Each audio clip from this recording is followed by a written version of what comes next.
Bonjour à tous et bienvenue sur ce nouvel épisode d'Harmony Inside.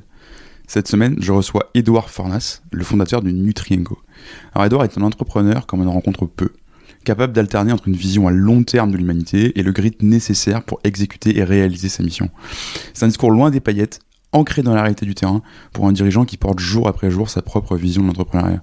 J'ai pris énormément de plaisir à discuter avec Edouard et j'espère que vous en prendrez autant à écouter cet épisode. Bonne écoute à tous et on se retrouve à la fin.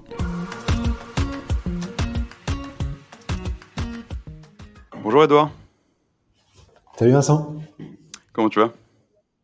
Bah écoute, très bien. Merci pour ton invitation. C'est très cool. Bah écoute, merci à toi d'avoir répondu présent pour faire ce podcast. On va parler donc de toi et de Nutrien-Co. Et justement, pour commencer par parler un peu de toi, est-ce que tu peux te présenter, s'il te plaît ? Ouais, bien sûr. Donc moi, je suis Edouard Fornas. J'ai 33 ans. Je suis fondateur en fait de Nutrien-Co, une entreprise qui a été fondée donc en 2017. Je vis en Provence. Je suis très attaché à ma région. J'ai un parcours assez classique. J'ai fait une école de commerce où je m'étais spécialisé en finance. Puis j'ai décidé un peu de me racheter en basculant dans l'entrepreneuriat par la suite. Voilà. De te racheter. Pourquoi de te Ah, racheter ? mais c'est pour rigoler que je dis ça, mais disons que la finance a aujourd'hui un petit peu mauvaise presse, donc généralement je dis ça pour rigoler. Ça marche. Et alors du coup, tu as décidé d'entreprendre, et alors, dans un domaine, enfin, je ne sais pas si tout le monde le connaît, tu entreprends dans la nutraceutique. Est-ce que tu peux Voilà, nous expliquer rapidement exactement. ce que c'est ? Ouais, bien sûr. En fait, ce mot nutraceutique, c'est le nom générique de l'industrie des compléments alimentaires. Donc en réalité, tout le monde le connaît. Ce qu'il y a, c'est que ce mot complément alimentaire est un petit peu vétuste et pour réussir à s'implanter, on est aussi un petit peu dans une guerre des mots et on a décidé de revisiter la sémantique du monde du complément alimentaire pour la faire sortir de l'ornière de la curation dans laquelle le monde pharma a cherché à l'enfermer et pour la faire basculer en fait dans le monde de la prévention. Et pour cela, on D'accord. a été chercher les codes de la cosmétique. Et ce qu'on aimait bien, c'est que le mot nutraceutique rimait avec le mot cosmétique. Et donc, il y avait la notion de réflexe du quotidien. Et on sait que c'est les Mm. petits réflexes du quotidien qui peuvent tout changer demain, quoi. Voilà. Ok.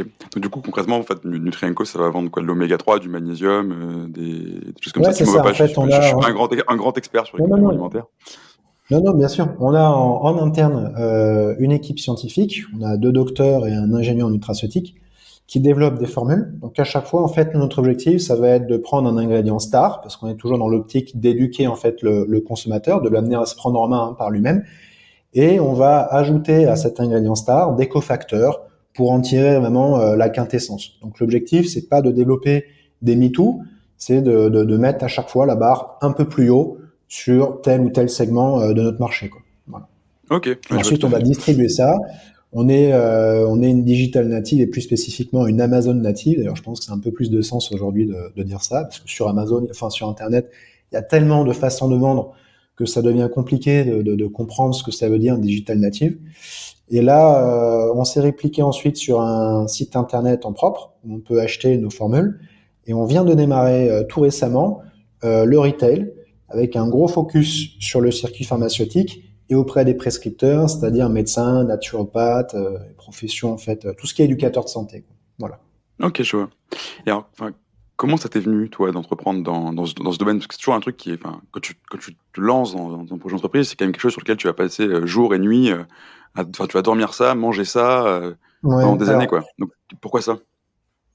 en fait, si tu veux, pour bien comprendre ta question, est-ce que c'est pourquoi l'entrepreneuriat ou pourquoi Nutrien-Co?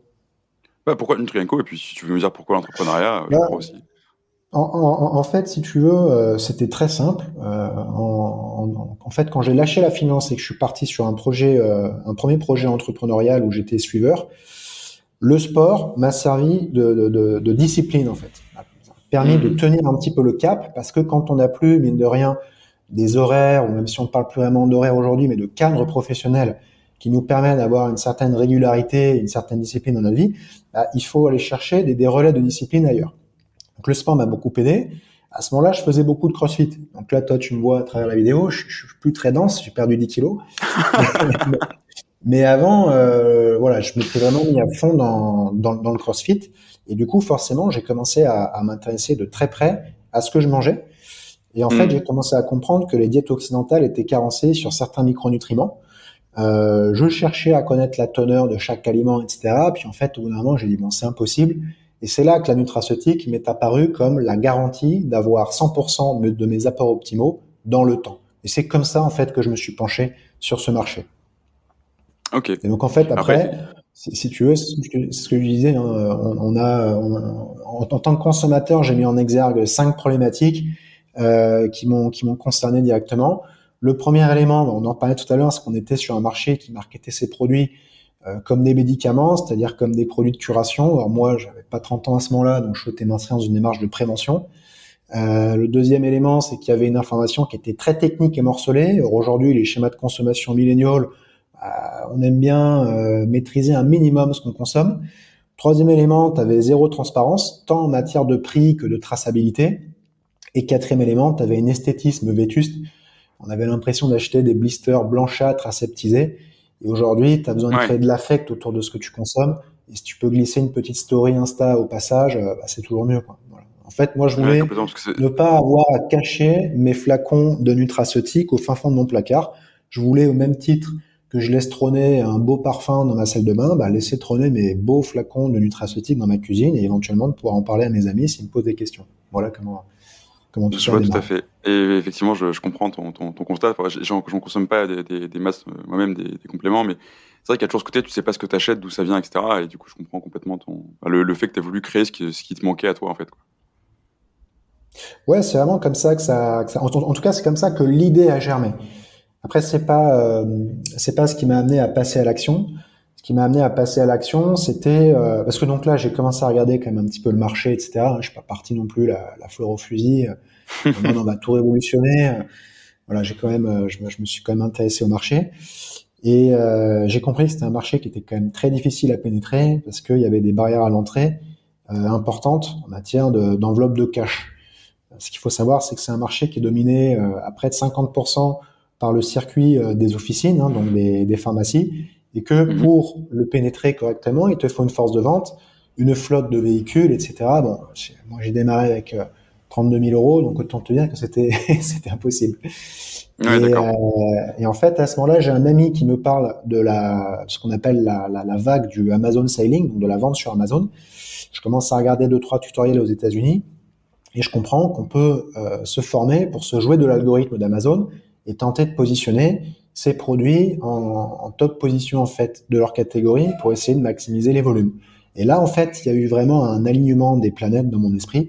J'avais une idée, une volonté de faire quelque chose dans cette industrie et un canal de distribution. Et là, j'ai décidé vraiment de me lancer corps et âme dans l'aventure. Voilà. Génial. Et ça a marché tout de suite?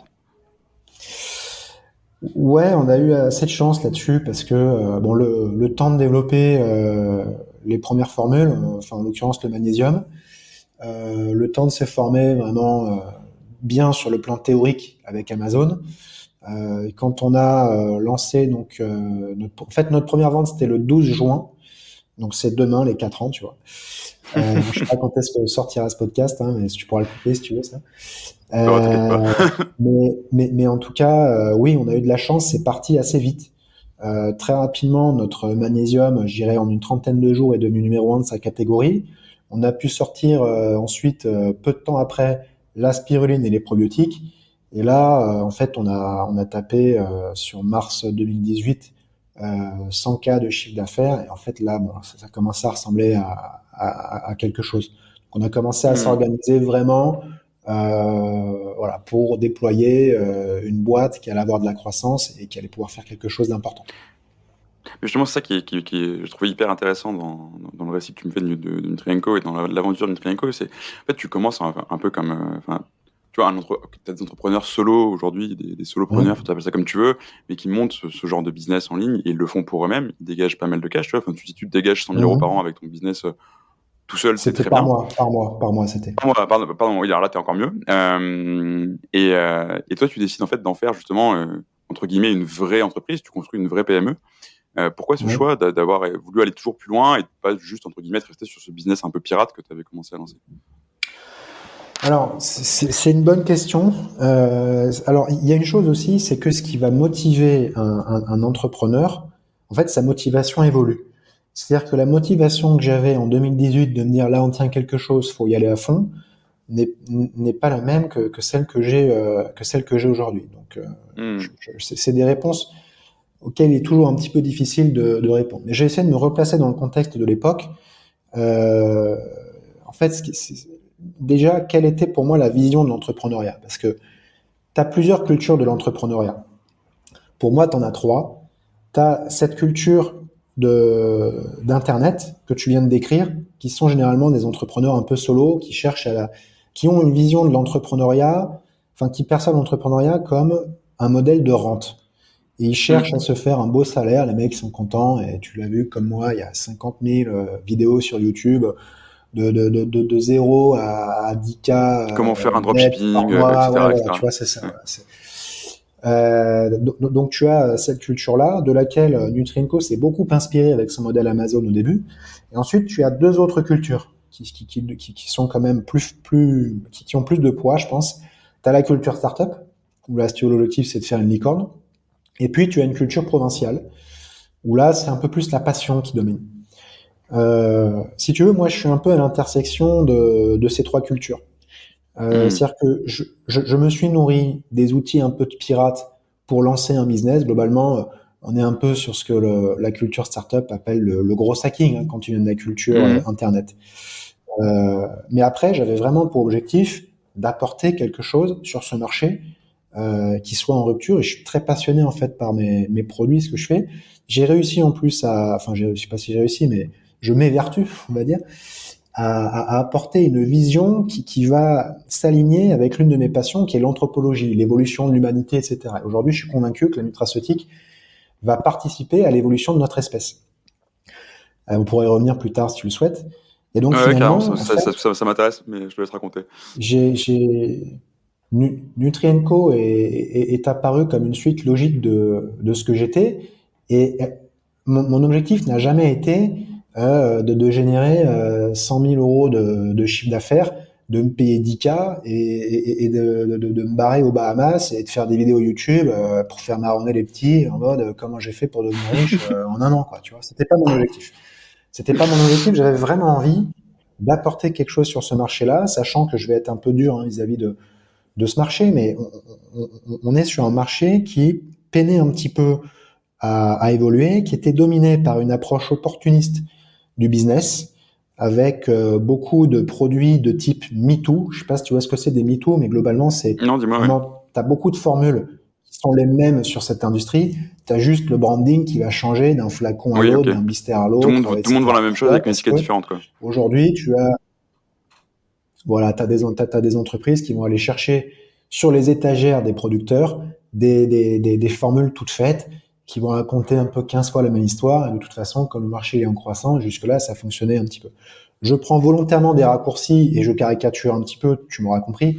Mais l'idée, c'était vraiment, voilà, à un moment donné, enfin, je me suis senti un petit peu investi d'une mission et je me suis dit, on a des super formules parce que j'étais passionné et même avant que mon directeur scientifique, Yazan, rejoigne l'aventure pour développer le reste de la gamme, on avait déjà développé 6 formules et c'était 6 formules qui étaient reconnues dans l'industrie comme étant de belles formules. On était déjà invité sur des salons, à des tables rondes pour discuter de l'ascension de Nutrienco et également de la qualité de ses produits. Donc voilà un petit peu, si tu veux, ce qui m'a animé. Et là, je me suis dit qu'il fallait que je rallie à mon panache des passionnés pour entreprendre cette mission et mettre en place cette vision que j'avais de la nutraceutique. Voilà. Ouais, en fait, t'as vraiment pas choisi la facilité, quoi. Parce que même quand t'es Non, mais un peu ça seul, me fait etc., plaisir que tu l'en mettes. créer tes propres formules, c'est super dur. Donc, en fait, t'arrives à allier ce côté donc, pirate dont on parlait, un malin, entre guillemets, tu vois, pour ton acquisition, tes canaux de distribution, etc. Mais ce qui veut pas dire que derrière, tu tombes dans la facilité, quoi. Ce qui est, Non, pas il y fort. avait une dynamique C'est pas un de choix que beaucoup passion font, hein. qui était forte. Ouais, je Non, vois ça. c'est certain. Et on se bat un petit peu là-dessus, mais on a eu de la chance de rencontrer des partenaires, on pourra en parler, je crois, un peu plus loin, qui nous ont soutenus et qui ont tout de suite perçu dans notre gamme les clés, si tu veux, d'un modèle pérenne de long terme. Parce que la Mm. qualité, dans le temps, finit toujours par l'emporter. Et Nutrienco n'a jamais été pensé pour, tu sais, en tant que modèle startup qui a 5 ans de vie avant d'être vendu à un grand groupe et que Mm. ce grand groupe se rende compte au final que c'est une coquille vide. Tu vois ce que je veux dire? On a Ouais, bien sûr. toujours préféré bosser sur des fondamentaux on a fait attention à nos taux de croissance, on n'a pas non plus une croissance démesurée, on fait attention à nos KPI financiers, etc. Bon, alors je dis pas que on accélère aussi, on a réalisé une levée de fonds, mais l'ensemble est maîtrisé. Et pour nous, Ouais, les tout à fait. fondamentaux, les deux premiers fondamentaux, ça restait l'humain, parce que je pense que l'association des compétences dans le modèle Nutrienco est probablement la première barrière à l'entrée. Et deuxièmement, les produits. Quand je dis le produit, c'est la formule, mais également tout le contenu qui est ramené autour, tant sur le temps rédactionnel que sur le ton du design. Oui, parce que d'ailleurs, on prend une minute pour le dire, vous avez aussi un podcast chez Nutrienco. Ouais, Donc je mettrai le lien dans la bio de l'épisode pour tous ceux qui veulent en savoir plus sur la c'est très nutraceutique cool. et ses vertus. C'est très cool. Mais du coup, effectivement, donc tu arrives à ce moment où tu commences tout seul et assez vite, donc du coup, tu fais le choix de t'entourer pour développer Nutrienco. Et je crois qu'un truc qui te tient à cœur, c'est de t'entourer de gens qui ne te ressemblent pas. Ouais, c'est vrai. Alors, du coup, comment tu rencontres tes premiers associés et pourquoi c'est aussi important pour toi de ne pas prendre des gens qui sont des Edouard bis ou des Edouard MeToo, pour reprendre ton expression sur le pod. Non, bien sûr, bien sûr. Alors, déjà, je vais parler de mon associé Jean-Baptiste Gouraud, qui est devenu vraiment un frère pour moi. En fait, si tu veux, donc en 2016, tu as compris, j'origine le projet, mais l'entité juridique n'est pas créée. Bon, par contre, j'ai quand même 2-3 Excel, je commence à avoir un peu la vision du truc, j'ai déjà démarré les échanges avec les façonniers, j'ai déjà une formule de magnésium qui est quasiment faite, mais je me rends compte qu'il me manque un élément, c'est le design. Et quand tu t'attaques à un marché consumer goods, c'est quand même essentiel. Quand tu veux raconter une belle histoire, que tu as une vision, que tu veux vraiment embarquer des gens avec toi, tu dois créer une esthétique forte. Même un esthétisme, j'ai envie de dire. Et donc, même si sur les mots, je pouvais potentiellement essayer d'évoluer tout seul encore un petit peu de temps, sur la partie design, j'avais pas le temps en fait de me former à ça, quoi. Et donc, en fait, je me suis rapproché de Jean-Baptiste, qui était à l'époque un copain. Et en fait, au début, l'idée, c'était de le faire bosser un peu en freelance sur les étiquettes Nutrienco. Et il m'a fait un appel du pied pour partir avec moi à l'aventure. Et donc, on a décidé de s'associer sur une structure particulière, loin du modèle startup. On n'a pas été, si tu veux, sur un modèle 50-50. Et je pense que c'est en partie ce qui a fait la force de notre association. C'est que il y a eu directement une verticale de l'autorité. C'est des mots qui peuvent un petit peu effrayer dans notre modernité, mais dans le monde violent de l'entrepreneuriat, d'avoir une verticale de l'autorité, en fait, ça peut te sauver. Et nous, ça nous a beaucoup aidé. Donc, quand je dis verticale de l'autorité, ça ne veut pas dire que l'idée était de dire, bah, c'est moi qui donne les ordres, etc. Mais dans les moments compliqués, dans les moments où il faut prendre des décisions, et dans les moments aussi où à un moment donné, bah, tu as toujours un CEO qui se dégage, qui incarne un peu plus la vision que les autres, qui a un peu plus la vision stratégique, etc. Et ben derrière, sur le plan actionnarial, les choses reflètent ces éléments-là, et du coup, ça ne crée pas de tension humaine non plus. Tu vois ce que je veux dire? Donc, Bien sûr. voilà comment on est parti avec Jean-Baptiste. Donc, en fait, la première personne que j'ai recrutée dans cette aventure, c'est lui, et il a apporté tout un pan que je ne maîtrisais pas, avec beaucoup de talent, qui était le design. Et également une culture qui n'était pas la mienne, puisque tu as compris que moi, je venais de l'univers financier. Donc, quand un financier rencontre une personne qui vient du monde de la créa, de la pub, du web design, etc. Bon, au début, ça peut faire un peu des étincelles, quoi, tu vois. Mais ça a été une force. On a formé un bon binôme, puisque pendant un an, on est resté solo. C'était les moments un peu compliqués de l'entrepreneuriat, où on se paye pas, etc. Voilà. Oui, bien sûr. Oui. Donc ça, c'est ma première association. Et après, en fait, au début, on n'avait pas conscientisé ça, mais tu vois, quand tu m'as envoyé un peu tes questions et qu'on avait échangé au préalable, c'est le moment où tu conscientises un peu le pourquoi est-ce que tu recrutes des personnes qui sont pas comme toi, ou alors des personnes qui ne sont pas, enfin qui sont pas toutes issues du même moule, parce que c'est ça qui est important. Je pense que c'est essentiel parce que dans l'entrepreneuriat, tu n'as pas de sécurité à apporter. Or, quand tu recrutes uniquement des gens qui sont issus du même moule professionnel culturel, tu empruntes une culture. Tu ne crées pas la tienne. Et les gens qui viennent chez toi viennent pour se rassurer. Et le problème, c'est que quand tu viens pour être rassuré, tu cherches de la sécurité. Alors moi, je n'avais rien à vendre en sécurité. C'était au début, il n'y avait pas de ticket resto chez Nutrienco, il y avait rien. C'était l'aventure. C'était bon, bah, on verra. Peut-être que dans 3 mois, on va se faire plomber, qu'on pourra plus payer les salaires, et puis dommage, on repartira chacun de notre côté. Donc finalement, d'avoir été chercher des personnes d'horizons diverses, ça a permis aux personnes qui rentraient chez Nutrienco de comprendre que si elles rentraient chez nous, c'était pour l'aventure humaine et non pas pour la sécurité. Et je pense qu'aujourd'hui, le piège, c'est il y a une culture entrepreneuriale qui domine, c'est la culture start-up. Avec, si tu veux, tout son métalangage de mots-clés qui fait bien de ressortir dans les entretiens d'embauche, disrupter, ce mec est smart, enfin bon bref, tu vois très bien ce que je veux dire. Alors c'est bien, il t'en faut un peu des personnes de cet univers-là, mais de ne prendre que des personnes de cet univers-là, c'est compliqué. Parce que du coup, tu finis par avoir une structure où les gens viennent chez toi, ils se complaisent un peu entre eux, ils pensent qu'ils sont les meilleurs, ils se remettent jamais en question, et ça c'est le début de la fin. Pour Oui, moi, effectivement, c'est un peu le début de la fin. l'endogamie peut-être pas à Donc progresser.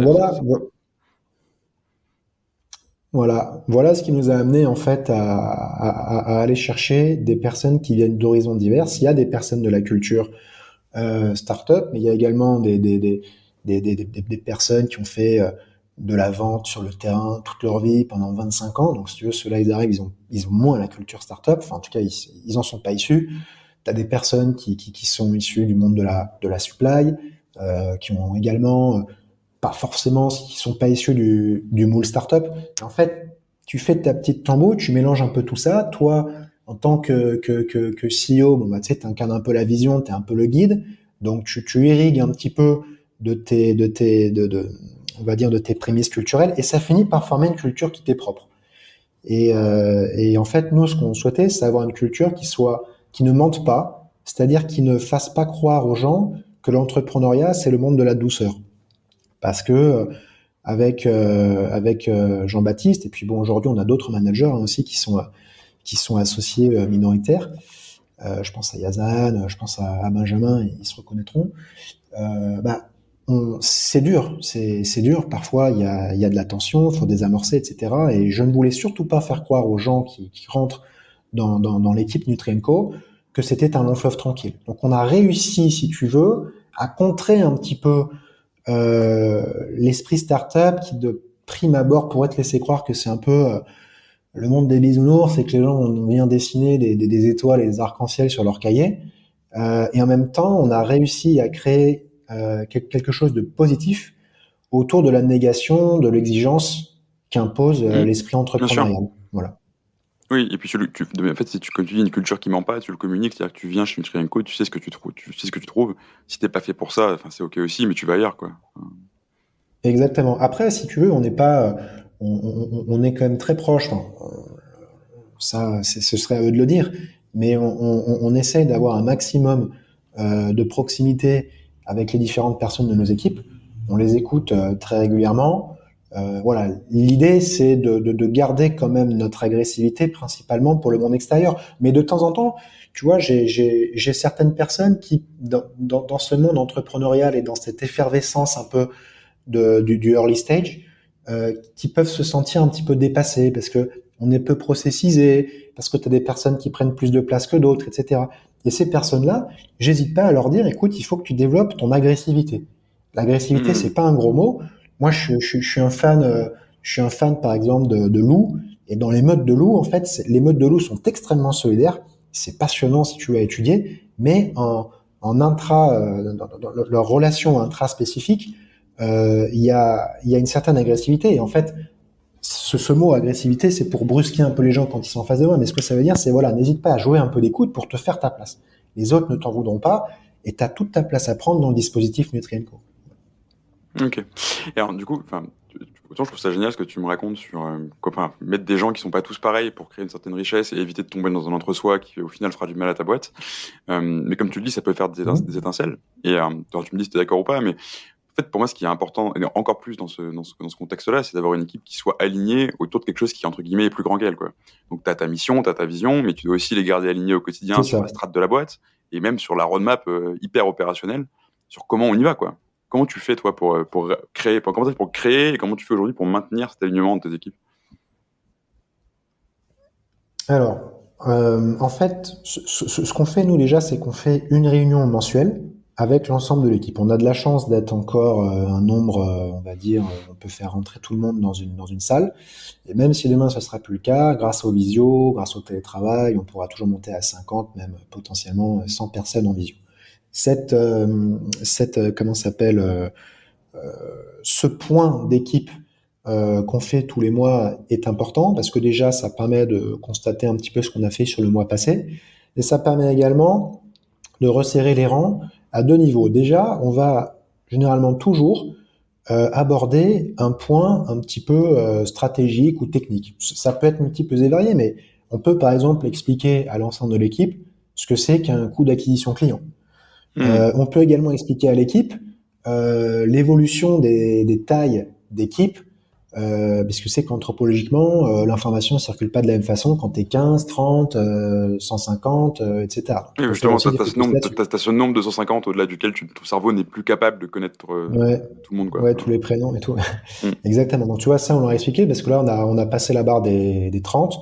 L'information circulait un peu moins bien. En plus, avec le confinement, on était un peu en télétravail, etc. Et bon, on a mis en place des outils qu'on avait déjà, hein, mais Discord, etc. Mais ça suffit pas. Et puis, de toute façon, même au-delà du télétravail et du Covid, à 30, même à 33 aujourd'hui, l'information circule un peu moins bien. Donc, c'était pour expliquer, tu vois, que bah, la taille de la tribu, hein, parce que les anthropologues, ils appellent ça des tribus, a évolué. On a maintenant passé 30 personnes. Et donc, il faut accepter, il fallait surtout que les personnes qui avaient rejoint Nutrienco à ses prémices, ou en tout cas quand on était encore 15-20, où l'information circulait bien, eh bien qu'elles acceptent qu'on passe en fait ce cap-là. Donc ça faisait partie, tu vois, pour parler de quelque chose de très pratique, d'un point qu'on a décidé d'expliquer. Autre élément, c'est que généralement, j'essaie toujours de faire un petit discours sur le rappel de pourquoi on est là, pourquoi on est ensemble. On n'est pas un groupe d'individus, on est une équipe. Donc on s'est réunis avec un but commun.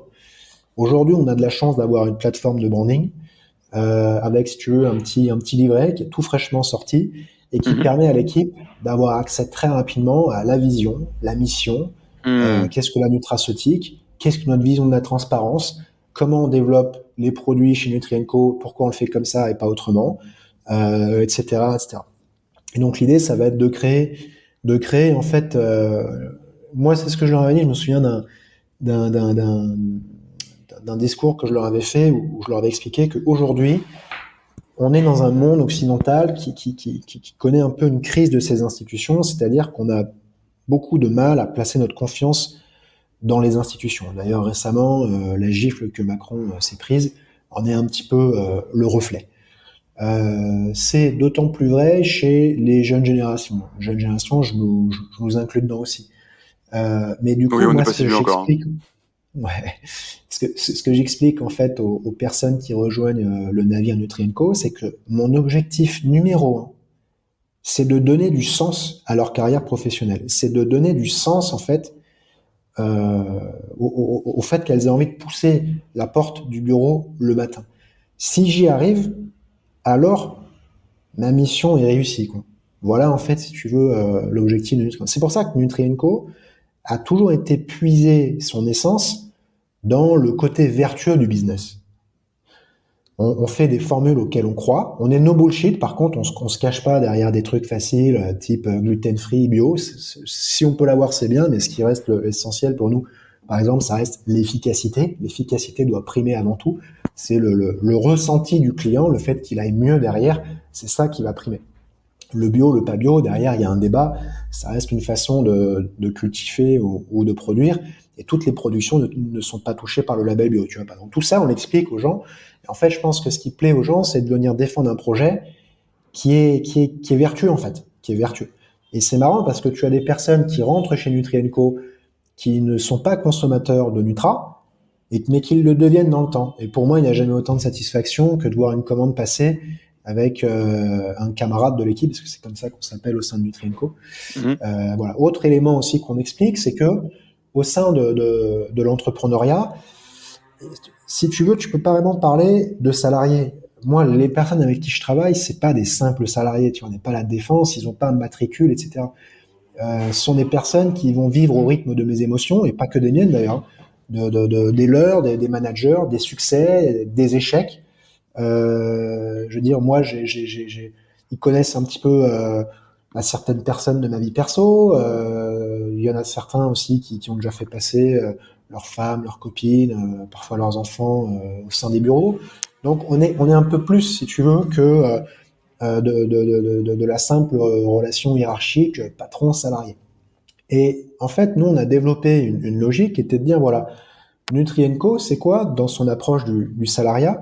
C'est de dire qu'on a une sorte de fief et que on s'inscrit dans une logique de compagnonnage. Et du mot compagnon, on en est venu à s'appeler camarade au quotidien, parce que le mot compagnon est un peu, on va dire, est un petit peu ample à utiliser. Mais voilà, et en fait, c'était cet objectif de créer un lien humain également entre le CEO, les managers et les autres membres de l'équipe, pour leur faire comprendre que ils n'étaient pas que des salariés pour nous, qu'ils étaient bien plus que cela, et également pour que eux comprennent également le rôle en fait qu'ils jouent à nos yeux. Voilà. Ouais, je vois tout à fait.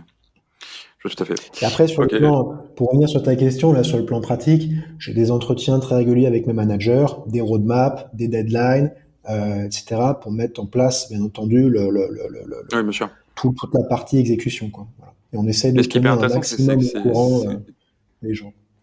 ce qui est hyper intéressant, c'est que tu continues de t'appuyer en fait sur ton why, tu vois, sur le pourquoi on fait ce qu'on fait, et que tu continues de porter, que tu continues d'incarner, et que tu continues de rappeler à tes équipes, quoi. Ah bah c'est Et tu vois, l'essence de justement, Nutri, bien sûr. ouais, complètement. Et justement, si on fait l'analogie avec entre ta boîte et un corps humain, tu vois, pour toi, la Nutra, en gros, c'est pour prendre soin de ton enveloppe interne, si je reprends tes mots, Ouais, euh, c'est ça. dans une optique de prévention. C'est-à-dire, enfin, ça va t'accompagner toute ta vie et tout au long de ta croissance. En fait, c'est pareil pour ta boîte. Et plus ta boîte va grandir vite, plus elle va grandir fort. Comme tu viens de lever des fonds, tu veux accélérer. Plus tu vas avoir du stress externe sur ce corps qui est ton entreprise, tu vois. Donc, au final, c'est Ouais. quoi ta formule? C'est quoi les ingrédients, comme si c'était de la Nutra, que tu essaies d'infuser dans la culture de Nutrienco pour t'assurer justement que aujourd'hui, mais aussi dans 4 ans, 5 ans, ça continue de se passer bien. On avait demandé en fait à l'équipe à un moment quels étaient les trois axes qui la caractérisaient au quotidien dans ses relations. Le premier élément qui était sorti, c'était la solidarité. Le second, c'était l'exigence. Et le troisième, c'était la persévérance. Donc ce Mhm. sont trois valeurs, même si ce thème est un peu galvaudé, fortes à notre équipe et autour desquelles en fait on se retrouve. Ça, c'est vraiment le lien humain qui va permettre aux personnes de bien travailler entre elles et puis de comprendre aussi, quand elles rentrent chez Nutrienco, quelle est la teneur des relations humaines. Parce que exigence et persévérance, c'est des mots qui peuvent un petit peu effrayer. Nous, on est obligé d'être très exigeant en plus parce qu'on est sur la science, etc. Donc, on peut pas faire n'importe quoi. Et la Mhm. persévérance, parce que bah, tu l'as choisi tout à l'heure, on a choisi un chemin compliqué, le chemin de la qualité, au milieu, si tu veux, d'un marché dominé par pas mal de formules un peu cheap. Donc, c'est pas facile. Et il faut s'accrocher. Ok. Mais tu vois, je réagis juste sur ce que tu disais sur les valeurs, enfin, qui sont un terme galvaudé. En fait, les valeurs en elles-mêmes, c'est un outil qui est extrêmement puissant. Ce qui fait qu'on peut se dire aujourd'hui qu'elles sont galvaudées, c'est que beaucoup de gens se sont arrêtés à dire on a des valeurs, regardez, et donc on est forcément une boîte bien et c'est génial, quoi. Ce qui est hyper Bien intéressant sûr. une fois que tu as des valeurs, c'est de pas t'arrêter là, c'est qu'est-ce que t'en fais, tu vois. Toi, est-ce que ça t'a aidé Exactement. justement de faire ce travail avec les équipes, là, de faire remonter ces trois valeurs? Est-ce que ça a changé quelque chose? Est-ce que tu as mis en place de nouvelles choses pour qu'elles soient encore mieux incarnées, encore mieux vécues En fait, elles étaient déjà fortement incarnées chez Nutrienco, c'est-à-dire qu'on les a mis en exergue, je dirais, il y a 6 mois, où on les a vraiment écrites dans le marbre, pardon. Mais elles ont toujours été là, c'est-à-dire que, bon, étant donné que moi je suis très exigeant, ce mot de l'exigence, je l'entendais déjà dans les couloirs. La persévérance, on la voyait, parce que parfois on s'acharne à vouloir sortir une formule qui est difficile, parce que la faisabilité en tant que telle est compliquée. Il y a certains produits, si tu veux, on a mis pratiquement 2 ans à les sortir. Tu vois, on a la première formule bio pour cheveux avec si tu veux, des ingrédients objectivés par des études cliniques. Ça a été très très compliqué de la sortir celle-ci. Donc cette notion de persévérance, elle se voyait déjà au quotidien. Et après la solidarité, à l'entrée chez Nutrienco, les nouveaux sont toujours accompagnés et puis on les pousse à avoir un maximum d'autonomie et puis à interagir en horizontal d'un pôle à l'autre. Donc encore une fois, même si le mot solidarité n'avait pas été ancré dans le marbre, c'était quelque chose qui était quand même assez dominant. Là, ce qui se passe, c'est que donc nous, on avait mis en exergue ces 3 points lors d'une réunion manager. On s'était dit finalement, ce qui caractérise l'équipe, c'est ça. Là, on vient de le sortir sur notre plateforme de branding. L'équipe était assez contente de ce que j'ai pu entendre sur voilà les valeurs qui avaient été, on va dire, qui ressortaient un petit peu. Maintenant, te dire aujourd'hui si solidarité, exigence et persévérance sont enfin, nous permettent d'avoir plus de liens, etc. Je pense que oui, mais tu te doutes que tous les matins, je me fais pas une analyse technique là-dessus, quoi. Bien sûr, non, mais bien sûr.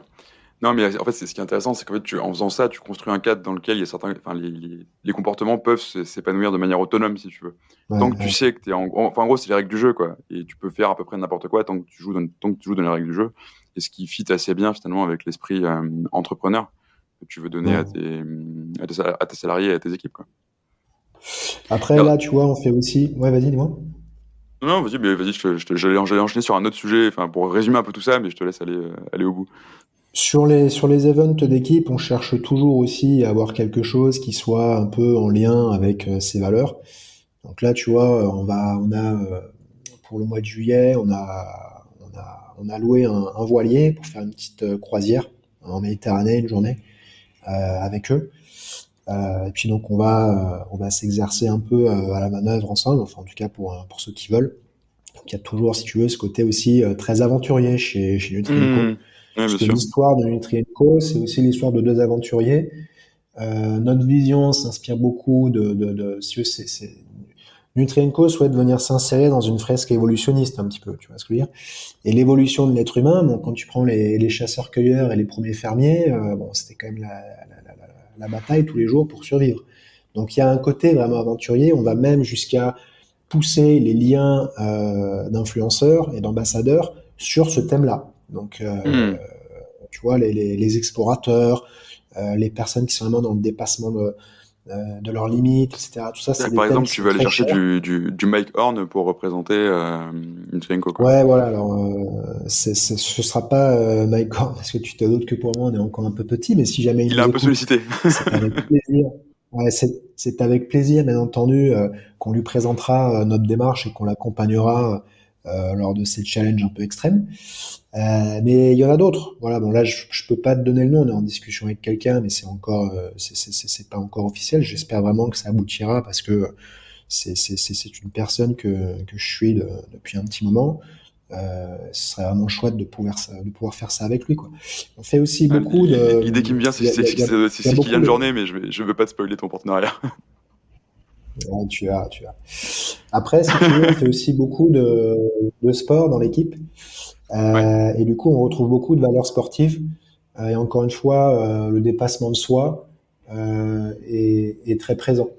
Et on aime bien faire ça en équipe, même sur des sports, si tu veux, individuels. Tu vois, il y a des trailers, par exemple, dans l'équipe. Moi, je cours pas mal avec eux. J'essaie d'y aller, allez, on va dire, une fois par semaine. J'arrondis, ça doit être 0,8 fois par semaine, mais ils m'en vaudront pas. Et c'est super sympa. On a également créé des vêtements d'équipe. Donc, on a un t-shirt Nutrienco. On a des casquettes.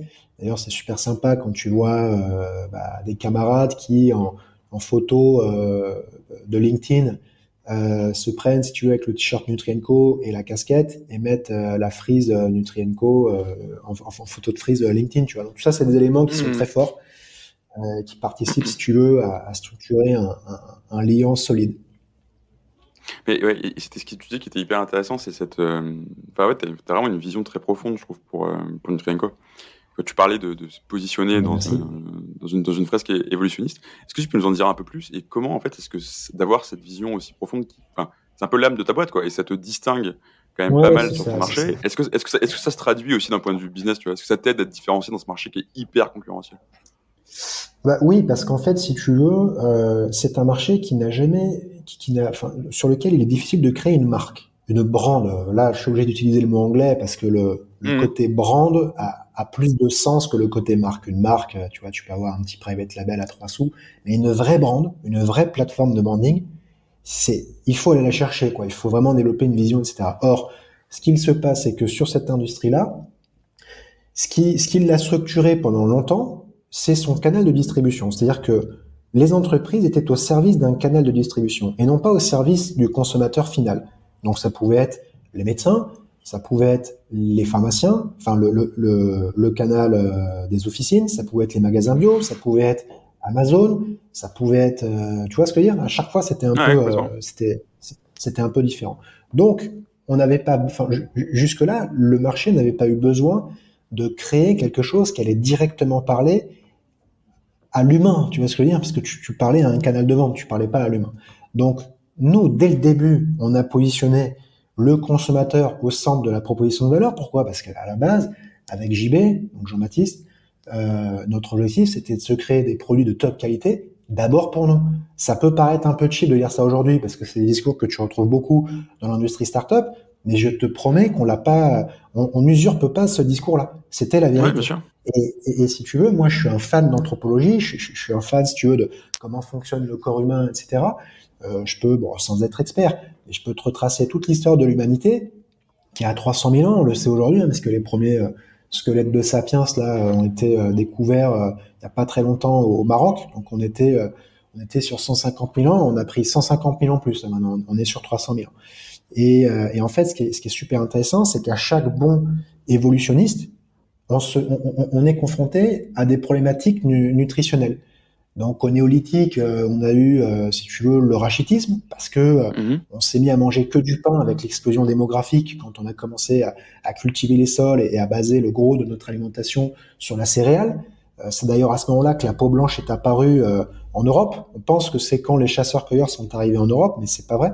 C'est quand en fait on a commencé à cultiver des céréales où on ne mangeait plus que du pain, où on avait pas assez de diversification de nos aliments et donc pas assez d'apport en vitamine D, que vraiment la synthèse via le soleil et via notre peau a commencé à prendre le dessus. Et le problème, c'est qu'à ce moment-là, on avait une peau qui était assez foncée encore et donc elle s'est éclaircie pour capter les rayons du soleil et apporter la vitamine D. Un exemple plus simple, c'est le scorbut pendant les grandes découvertes. Bien C'est sûr. extraordinaire ce qui s'est passé pendant les grandes découvertes, mais au début, on n'emportait pas de fruits et légumes, on manquait de vitamine C, et le scorbut, ça a été très très difficile.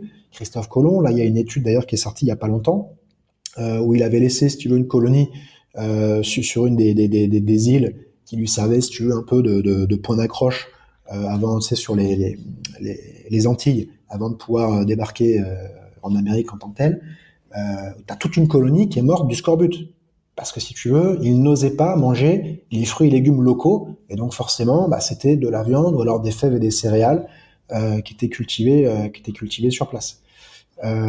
Et en fait, nous, notre conception, c'est de dire que si l'être humain est une formidable machine d'adaptation, si ça a fait son succès et qu'il a pu s'implanter dans tous les biotopes, le corollaire, c'est qu'il est jamais 100% adapté à un biotope donné et qu'il n'a donc jamais 100% de ses apports optimaux dans le temps.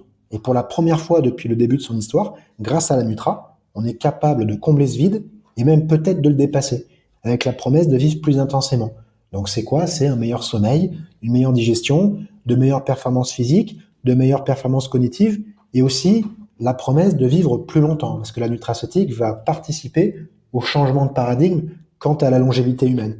Et c'est ça la vision de Nutrienco, c'est de dire que la nutraceutique en réflexe du quotidien, elle est au service de l'humain, et elle va participer de l'évolution de son espèce, de notre espèce.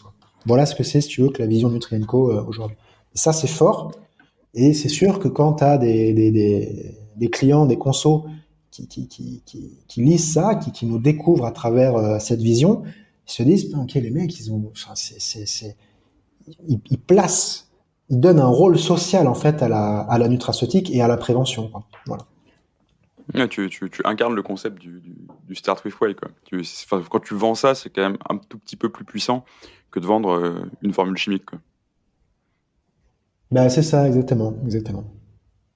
Ok. Au final, on a dit beaucoup de choses sur Nutrienco, sur sa culture, sur comment vous visiez. Enfin, toi, la culture, une manière de la synthétiser, c'est souvent de dire, bah, ça, c'est ce qu'on est et ça, c'est ce qu'on n'est pas. Chez Nutrienco, qu'est-ce que vous êtes et qu'est-ce que vous n'êtes pas, justement, pour synthétiser ta culture? Je pense que si on devait vraiment résumer, on pourrait dire que on n'a pas emprunté la culture startup chez Nutrienco. Et on a un côté un petit peu mousquetaire ou corsaire. Et on est au service de la nutraceutique pour la légitimer. Donc on va retrouver une sémantique très forte, un esprit, on va dire, un petit peu qui ose gagne, tu vois, assez fort dans Nutrienco. Ce qu'on n'a pas Ok. forcément, je pense, c'est ce qui fait notre singularité, c'est ce qu'on n'a pas forcément chez certaines startups qui vont emprunter la culture startup, mais qui ne développent pas en interne une culture qui leur est propre. Et du coup, on a une culture plutôt de la sécurité. Ok. Oui, c'est vrai, clair. Et alors, tu vois, dans une culture, tu peux aussi, enfin, tu peux vouloir la faire évoluer, c'est autorisé. Une culture peut bien marcher à certains moments avec certaines personnes, à certains moments de la vie de ton entreprise, et puis pour aller chercher des nouvelles choses, tu peux vouloir intégrer des nouveaux éléments.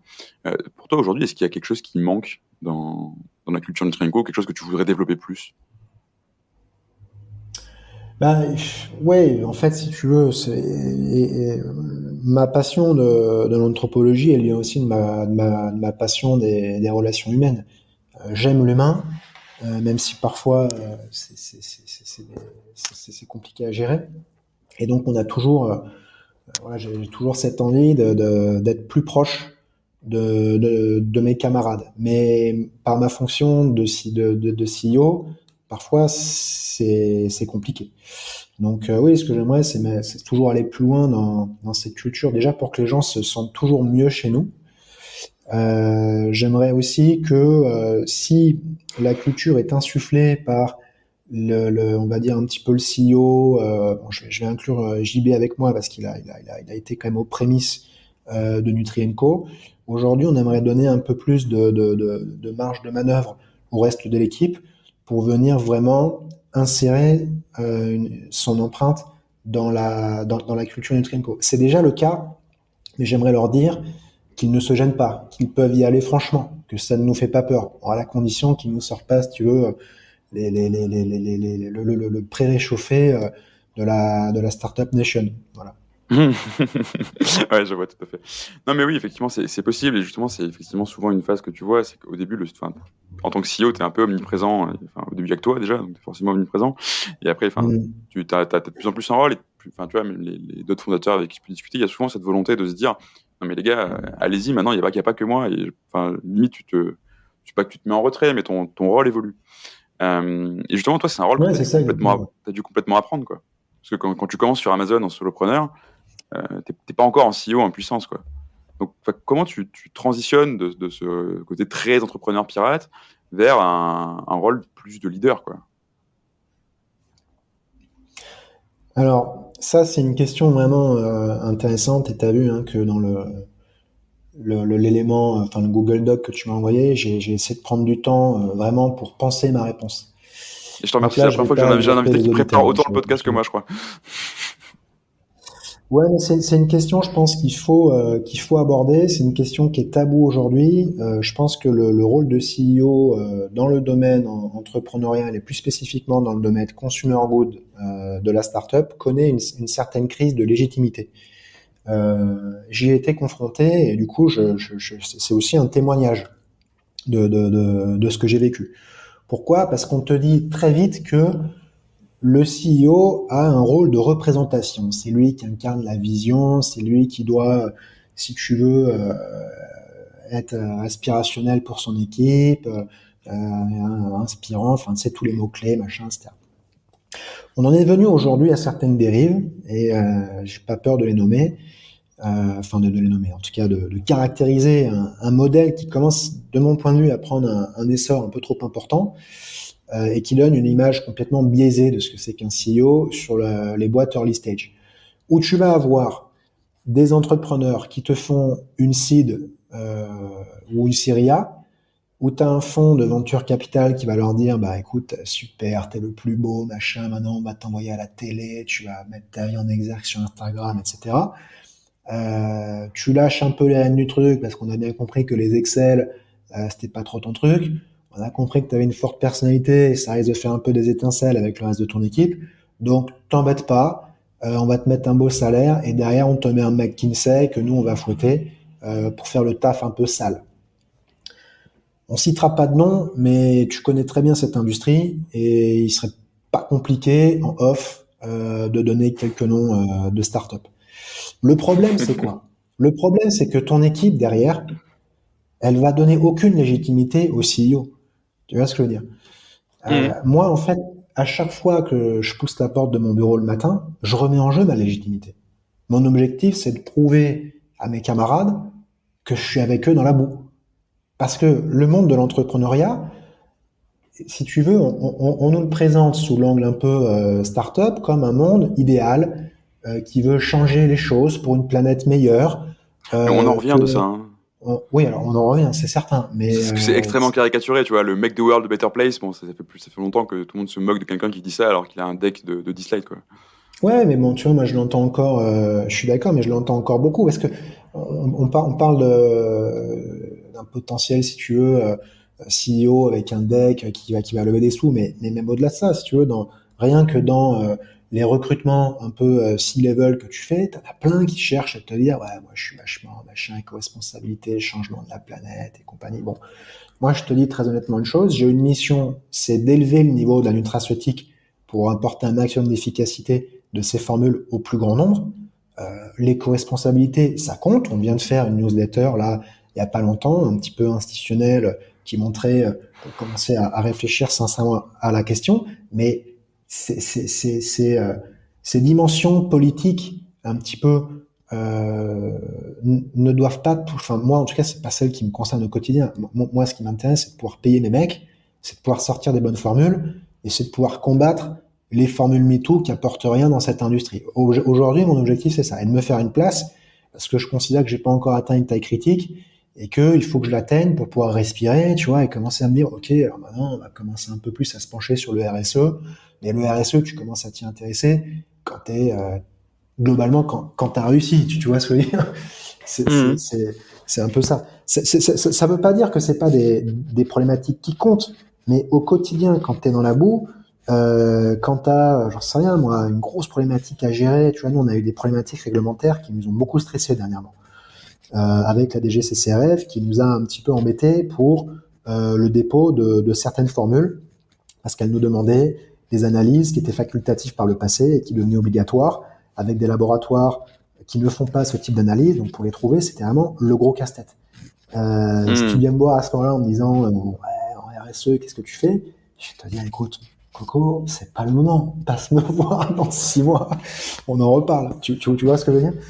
Donc, ouais, bien sûr. Donc, pour en revenir au rôle de CEO, je pense que c'est le problème du CEO, c'est que c'est pas quelque chose qui est inné, c'est un truc que tu deviens un peu par la force des choses.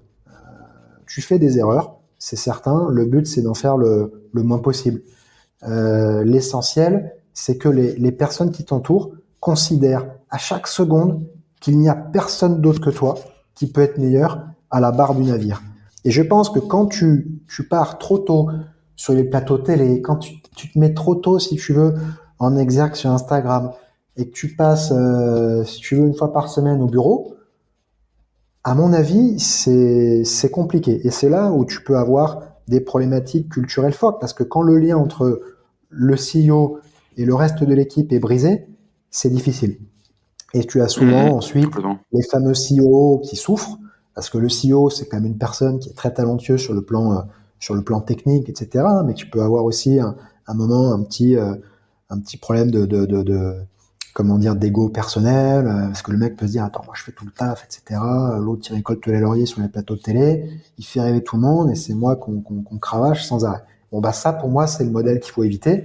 Et ce que j'aimerais dire, si tu veux, à des jeunes ou des moins jeunes, hein, qui veulent se lancer dans le truc et qui ont une vision un petit peu idéale du CEO, parce qu'ils voient des influenceurs entrepreneurs qui te disent en story le matin sur Instagram, ouais, j'ai mon board d'investors ce matin, c'est cool. En même temps, le mec, il est en train de sortir ses chiens, tu vois. Bon, bah, moi, j'avais un chien, j'ai dû le céder tellement c'était dur et tellement j'arrivais pas à m'en occuper. Et pourtant, j'adore ça, tu vois. C'est une de mes passions, les chiens. Donc, j'aimerais leur dire, voilà, attention de ne pas trop idéaliser la fonction de CEO. Et j'aimerais également leur dire, si jamais vous devenez CEO un jour, faites bien attention de gagner votre légitimité auprès de votre équipe, notamment auprès des anciens. Ensuite, les anciens pourront prendre le relais quand on sort de la période un peu early stage. Je pense que si tu as une boîte, quand elle passe 10, 15 millions d'euros de chiffre d'affaires, là, le rôle du CEO évolue. Là, il est sur un rôle plus de représentation. Dès qu'on est sur une centaine de salariés, bien entendu, le lien humain qu'on décrit depuis le début de ce podcast va forcément se déliter un petit peu, ou en tout cas changer.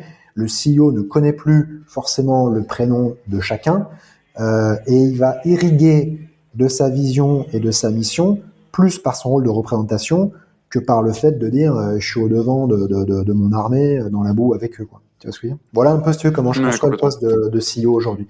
Et moi, j'ai eu cette problématique quoi, au début, c'est que je m'en étais pas rendu compte au début, mais dans cet univers startup, aujourd'hui, tu as même des boîtes qui conseillent les entrepreneurs qui sont à peine, ils sont même pas CEO parce qu'ils dirigent même pas de personnes. C'est encore simplement des entrepreneurs en leur disant devenez un CEO influenceur, etc. Alors le CEO influenceur, c'est un modèle très américain. C'est un modèle qui fonctionne sur des CEO qui sont successful. Et quand tu es dans la boue, ça sert à rien de raconter une fausse histoire. Tu vois ce que je veux dire? Et en plus, je pense qu'en France, on a une vision du patron où on aime bien que le patron se fasse discret.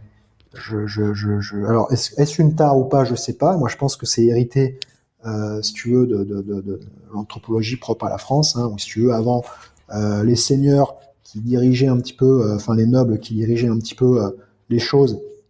Quand il fallait partir se taper, ils y allaient. Hein, c'était quand même eux qui y allaient.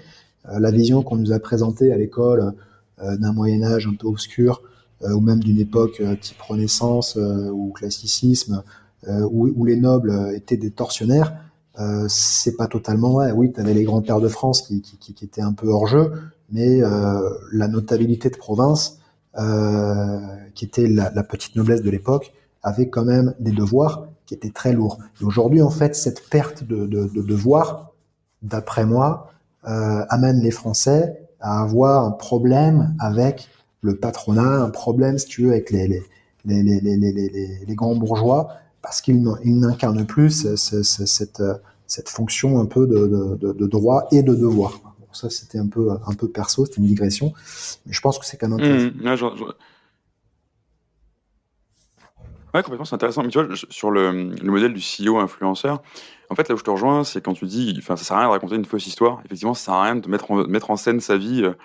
Oui, effectivement, ça existe. T'as des CEO, enfin, tu peux avoir des CEO, tu regardes leur Instagram, t'as l'impression qu'ils sont jamais en train de travailler, et notamment des jeunes entrepreneurs, des choses comme ça. Ok, ça, plus personne n'y croit. Mais t'as un nouveau côté, justement, qui est, d'ailleurs, enfin, tu vois, l'un l'autre, c'est un peu ce que tu nous racontes sur ce podcast. C'est comment tu construis ta boîte et tu partages aussi ce qui est dur, quoi. Ah oui, je suis d'accord. Non, mais il n'y a pas... Tu montres vraiment tes difficultés et tu inspires aussi quelque part des gens à te suivre en montrant ce que tu fais, comment tu le fais et pourquoi tu le fais, quoi. Tout à fait d'accord. Je dis pas que il n'y a que des CEO comme ça, mais ce que je voulais faire passer comme message, c'était qu'il y avait un risque de se faire happer par cette dérive-là. Et il faut s'en méfier. Oui, bien sûr. Mais effectivement, il n'y a pas, que ça. Heureusement d'ailleurs, sinon ce serait mal. Tu montes pas une startup pour les paillettes, oui. Ça, malheureusement, il y a encore beaucoup de gens qui pensent ça, et ça, je suis d'accord avec toi que c'est un bon message. Et justement, tu nous parlais d'erreurs dans ce que tu nous racontais sur ta transformation en CEO, qui est toujours en cours aujourd'hui. C'est quoi une erreur que tu as fait et enfin, aujourd'hui, qu'est-ce que tu considérais quelqu'un pour l'éviter? Alors, encore une fois, c'est une bonne question, mais là, je vais te faire une réponse un peu de Normand. Pour moi, l'entrepreneuriat, c'est le jeu de celui qui fait le moins d'erreurs. Honnêtement, si j'avais fait une grosse erreur, globalement, si j'avais pris un plomb et que la boîte était partie au tapis, donc humainement, j'avais eu un cataclysme qui m'aurait amené, si tu veux, à avoir la boîte qui part au tapis, parce qu'au début, si tu veux, quand t'es deux, il y en a un qui part, bon, l'aventure, elle est quasi terminée. Enfin, tu vois ce que je veux dire, en tout cas, ça change quand même beaucoup les choses. Donc là, si on est en train de discuter aujourd'hui, c'est pas pour faire le prétentieux, mais c'est que, a priori, T'as pas tué ta boîte, quoi. J'ai pas tué ma boîte. Voilà, c'est ça. Maintenant, des petites erreurs, j'en fais plein, mais enfin des petites erreurs et des moyennes aussi. Hein. Et il y a plein de types d'erreurs différentes. J'ai eu des erreurs. Nous, NutrienCo est une boîte qui est encore peu processisée, parce que moi, je suis quelqu'un finalement de peu organiser, mais d'organiser aussi. Mais j'aime bien cette effervescence, j'aime bien ce bordel. Et les gens que j'ai recrutés avec moi, si tu veux, ils sont un petit peu comme ça. Les choses vont très très vite, mais du coup, si tu veux, comme c'est pas processisé, parfois il y a des trucs qu'on voit pas, et ça peut nous amener parfois à envoyer chez Amazon une palette de spiruline, et c'est pas le code barre de la spiruline qu'on a mis, c'est le code barre du magnésium. Bon bah là, tu pleures. Hmm. Tu vois ce que je veux dire? Oui, oui, bien Là, sûr. Ouais. là, t'es malheureux. Donc ça, on l'a fait. On a fait des erreurs également dans notre management, parce qu'au début, on savait pas manager. Typiquement, tu vois, une erreur qu'on a faite, c'est de vouloir noyer une problématique qu'on avait avec un individu en particulier dans la masse, en parlant de cette problématique à l'ensemble des individus. C'est-à-dire, typiquement, de dire par exemple, j'en sais rien, ça pourrait être toute l'équipe sait que tu as une personne qui fout des miettes partout sur la table de la cuisine à chaque fois, et de dire en réunion d'équipe, bon, on vous appelle tous à faire attention, à bien faire gaffe, de dégager vos miettes sur la table après avoir déjeuné. Bon bah, t'as, à part cet individu qui est directement concerné, tout le reste qui va se sentir un petit peu offusqué. Tu vois, ça, on en Bah a oui, bien fait les sûr. frais Ouais. une première fois, donc tu vois, on savait pas trop et tout, on n'a pas trop compris. Bon bah maintenant, on fera attention. Voilà, après des erreurs, on en a fait beaucoup, hein, mais elles nous ont pas tués et elles nous ont renforcés, quoi. Voilà. Mais c'est vrai que c'est une réponse à laquelle il est difficile Oui, bien sûr. de répondre. Je Bien pense sûr. que, Alors, tu vois, ouais, vas-y. non, j'allais dire, tu vois, je pense que cette question, on peut aussi l'avoir dans l'autre sens. Parce qu'en fait, tu fais des erreurs, tu testes des choses, tu apprends. Enfin, effectivement, quand je dis une erreur, c'est pas forcément le cataclysme qui a tué ta boîte. Sinon, effectivement, on se parlerait pas aujourd'hui ou pas de Nutrienco si tu avais tué Nutrienco. Mais du coup, en fait, après 4 ans et demi, c'est quoi le plus grand truc que tu as appris, tu vois, dans cette aventure-là? Parce que c'est aussi une bonne raison d'entreprendre, tu vois. T'apprends énormément de Ouais, choses. ce que j'ai appris, c'est que au bout du compte, on revient à la même chose, c'est que c'est le travail qui compte. Voilà. Il faut travailler, il n'y a pas de secret. C'est en travaillant que tu parviens à faire croître ton entreprise et à rencontrer un certain succès. Donc il y a une certaine abnégation à avoir, puisqu'aujourd'hui on est dans une culture du plaisir et que le travail n'en fait pas forcément partie, même si on peut trouver des relais de plaisir dans son travail, hein. Mais bon, globalement, si déjà tu as 30% de plaisir dans ton travail, tu fais partie des gens très très heureux sur la planète. Donc c'est le travail, c'est l'abnégation. Voilà, toujours aller un coup plus loin, se dire bon, on est arrivé là, on va aller là-bas maintenant, etc., etc. Et d'ailleurs, tu as beaucoup de personnes que tu croises qui te disent, moi aussi, je suis entrepreneur parce que j'ai des idées. Et l'idée, en fait, n'a Mhm. de sens que si elle te permet de te lever tous les matins pendant 4 ans avec la même rage pour t'acharner, en fait, sur ton projet. Tu vois ce que je veux dire? Avec la même intensité. Euh, Moi, j'ai déjà conseillé des jeunes entrepreneurs. T'as des mecs qui me sortent des modèles de SaaS extraordinaires où sur le papier, tu te dis, putain, le mec ne peut pas se planter. 12 mois après, le gars, il a toujours un PowerPoint. Son exécution, c'est zéro, il a rien sorti. Et puis, tu vas avoir, au contraire, des repreneurs d'entreprises en difficulté. Typiquement, moi, j'ai eu un exemple dans la région, un mec qui a repris une boîte qui faisait des graviers. Des graviers, quand même, si tu veux, faut se motiver. Tu vois, quand tu montes à Paris dans les fonds de venture capital pour parler de gravier, faut quand même que tu sois bien, bien préparé. Et le type, il a retourné la boîte en 2 ans. C'est extraordinaire ce qu'il a fait. La boîte ne vendait plus de gravier. Elle vendait plus de gravier parce qu'en fait, elle avait un gros contrat qu'elle avait perdu. Et le type, si tu Mhm. veux, en 2 ans, il t'a vendu plus de gravier que la boîte sur les 4 dernières années. Ce qu'elle avait fait sur les 4 dernières années. Parce qu'il a une rage, il a tout restructuré, il a tout repensé, il a compris, si tu veux, comment vendre ses graviers. Quand il te parle du truc, il t'en parle avec une passion parce il a développé la passion du gravier. C'est impressionnant. C'est vraiment impressionnant. Et souvent, tu reconnais un entrepreneur à la capacité qu'il a à te transmettre un peu sa passion, quoi, en fait. Où tu te dis, putain, lui, Ouais, complètement. il est possédé. Et lui, tu sens que le matin, il a pas de mal à se lever. Enfin, pas de mal à se lever. Il y a toujours des moments où tu doutes un peu. Il y a toujours des moments où humainement, c'est un peu plus dur. Parfois aussi, tu te mets des charges de travail très fortes.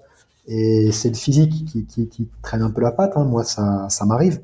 Mais globalement, voilà, de temps en temps, tu regardes un peu dans le rétro ce que tu as fait, tu te dis, bon, bah, c'est cool, le travail paye, et tu continues.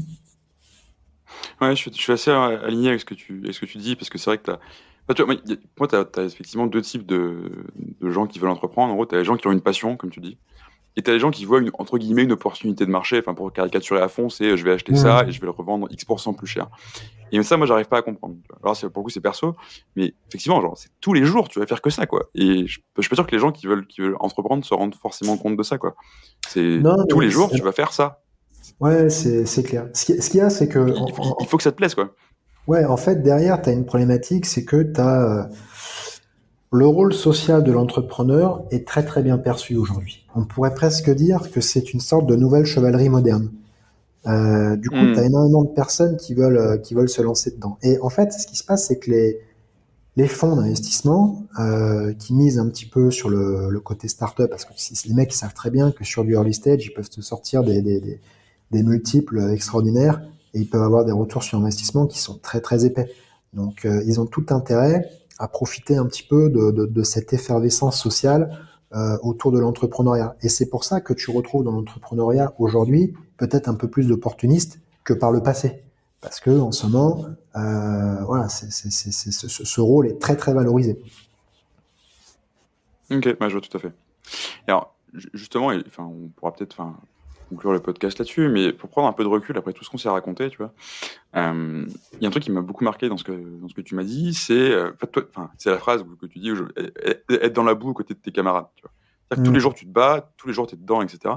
Et pour autant, tu n'as pas tout à fait le même rôle, parce que, alors tu peux me dire si je me trompe, mais dans ton rôle de CEO, etc., il faut que tu gardes une certaine place pour le questionnement, pour prendre du recul, entre guillemets, lever le nez du guidon. Est-ce que tu arrives à le faire, ça? Et du coup, Ah c'est oui, quoi bien sûr. Ouais, les grandes questions que tu te poses en ce moment? Alors, là, c'est une question à laquelle il est difficile de répondre aussi, ça. Non, ça, j'arrive à le faire. Le rôle n'est pas d'être tout le temps dans la boue avec ses camarades, mais le rôle le rôle du CEO, c'est d'être capable d'y aller, de ne pas avoir peur de descendre dans la boue. Donc moi, aujourd'hui, je dois avoir à peu près 30% de mon temps qui est encore un peu sur de l'opérationnel, proche de mes camarades, à comprendre leurs problématiques, à évoluer avec eux, à rencontrer les mêmes problèmes, etc. Après, bien entendu, il y a une dimension stratégique forte. Aujourd'hui, c'est probablement celle qui me prend le plus de temps. Et puis après, tu as la dimension, tu as la dimension d'incarner ta boîte voilà, en communication externe, quoi. Voilà un peu, si tu veux, les trois rôles du CEO. Mais bien entendu, je suis pas que dans la boue avec eux. Mais ce qu'il y a, c'est que moi, j'emprunte volontairement une sémantique et je fais beaucoup d'analogies entre l'entrepreneuriat et la guerre. Ça peut paraître violent, mais ça me permet tout de suite de dissiper le côté béni oui oui de certaines visions entrepreneuriales, parce que c'est difficile. Même si en interne au sein de Nutrien-Co, je cherche un maximum à préserver mon équipe de la violence du monde externe, je te garantis que parfois quand tu négocies avec des fournisseurs, quand tu as la DG qui te casse les pieds, qui te demande de changer tout ton site internet, la DG c'est la DGCCRF, hein. Donc c'est, si tu veux, un organisme qui va vérifier que tu racontes pas n'importe quoi. Mais bon, parfois les mecs ils sont un peu dogmatiques. Typiquement, le mot probiotique, il est interdit en France, tu peux pas l'utiliser. Donc, c'est un peu dommage. A priori, les choses vont changer, mais voilà. Attends, du coup, je me suis perdu, je sais plus ce que je disais. Je te Bah non, disais justement, du coup, on était sur garder une capacité à te ouais, la guerre. questionner et Mais en comment fait, est-ce c'était que ça, tu arrives, quoi. c'est La guerre. l'analogie avec la guerre. Et du coup, moi, mon objectif, c'est d'être un chef de guerre. Un chef de guerre, c'est quoi? Il doit être capable d'être au devant de ses troupes, parce que quand tu es un général de la Première Guerre mondiale, à être, si tu veux, dans les salons de Paris, pendant que tes mecs ils sont exterminés à Verdun, t'es un escroc. Mais en même temps, si tu veux, quand t'es un général qui est tout le temps au devant de ses troupes et qui prend pas un peu de recul de temps en temps pour se dire, alors là, il faut se positionner ici, la stratégie, le ravitaillement, comment ça se passe, etc., il y a un problème aussi. Et puis, ce que j'aime bien, si tu veux, avec le côté chef de guerre, c'est que la guerre, c'est très dur. Et en fait, si tu veux, quand tu es dans une phase early stage, les gens, ils viennent suivre une personne. Une personne, deux, trois, mais en tout cas, généralement, tu as toujours un guide. Et je pense que moi ce qui me plaît, j'adore l'histoire, donc je m'en inspire beaucoup, c'est ces personnes qui, dans les moments difficiles, tu vois, tu penses à un Churchill, par exemple. Churchill, putain, c'était compliqué. Le mec, il était seul face à l'Allemagne. Bon, l'Allemagne, on avait l'impression qu'elle avait gagné la guerre à un moment, quoi, tu vois. Il lui restait plus que 3-4 Spitfire et Hurricane pour défendre son île. Et le gars, il a réussi à haranguer ses troupes. Il a réussi, si tu veux, à déployer une vision, à dire non, ça passera pas. C'est exceptionnel ce qu'il a fait. Et ça, tu retrouves cette exacerbation de l'esprit du leader que dans les moments d'extrême difficulté et donc de la guerre. Alors, sans dire que l'entrepreneuriat va jusqu'à ce niveau-là, on s'en approche aussi un petit peu. Et je pense que dans les moments où c'est dur, et l'entrepreneuriat est dur, on a besoin, comme ça, d'une personne qui va insuffler cet élan et cette mission. Ok, je vois tout à fait. Ouais, du sang, de la sueur et des larmes, quoi. Oui, enfin, en tout cas, alors après, tu as des bons moments aussi, hein, mais l'idée, voilà, c'est de faire passer l'idée que l'entrepreneuriat, c'est pas simple, mais qu'en revanche, on y découvre des expériences humaines fantastiques. Moi, je ne me suis jamais autant marré dans ma carrière professionnelle que depuis que je suis à la tête de Nutri, quoi. Et, Ouais, bah oui, quand je forcément. vois les relations que j'ai avec mes camarades aujourd'hui versus ce que j'ai connu par le passé, alors certes dans un monde financier peut-être un peu aseptisé, hein, mais c'est vraiment génial. Quand tu vois certains de tes camarades qui se mobilisent un dimanche pour faire une course pour la vie, pour les réseaux sociaux, etc., tous aux couleurs de Nutri avec les t-shirts et tout, bah, t'es vachement content. En fait, ta fierté, elle vient bien plus de ça que d'une belle top line que tu vas envoyer à ton fonds d'investissement derrière, quoi. Tu vois ce que je veux dire? Voilà. Je vois tout à fait.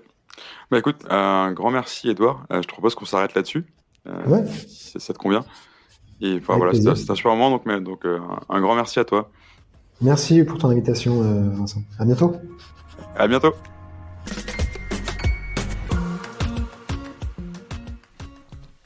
Merci d'avoir écouté cet épisode jusqu'au bout. Si vous êtes là, c'est sans doute que ça vous a plu.